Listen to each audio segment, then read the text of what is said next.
నేను నీ శరీరంలో నిశ్శబ్దంగా పోరాడుతుంటాను. యాంటీ ఆక్సిడెంట్స్ తో నిండి కణాల నష్టం నుంచి కాపాడుతాను. నన్ను పట్టించుకోకపోతే నీకు సహజ రక్షణ తగ్గిపోతుంది. విషాలు తానే బయటకు వెళ్ళవు. నీరు తాగటం శరీరాన్ని శుభ్రంగా ఉంచుతుంది. నన్ను మానేస్తే లోపల మలినాలు పెరుగుతాయి. నేను నిన్ను కదిలిస్తాను. వ్యాయామం శరీరాన్ని బలపరుస్తుంది, రోగ నిరోధకత పెంచుతుంది. కూర్చుంటే ప్రమాదం మెల్లగా పెరుగుతుంది. పండ్లు, కూరగాయలు ఎక్కువగా తిను. నేను నీ శరీరానికి రక్షణ కవచం. ప్రతి గింజలో ఆరోగ్యం దాగి ఉంది. నేను ఒక్కటే కాదు, నీ అలవాట్ల సమాహారం. చిన్న జాగ్రత్తలు పెద్ద రోగాలను ఆపుతాయి. ప్రివెన్షన్ అంటే ముందే గెలవడం. ఆరోగ్యకరమైన బరువు ఉంచండి.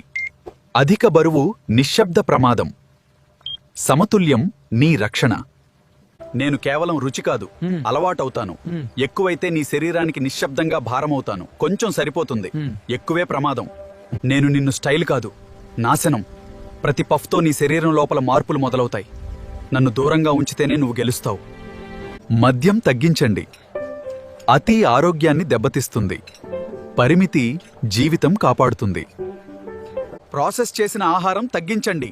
నేను రుచిగా ఉంటాను కానీ ప్రమాదం దాగి ఉంటుంటుంది. అతి అయితే హాని.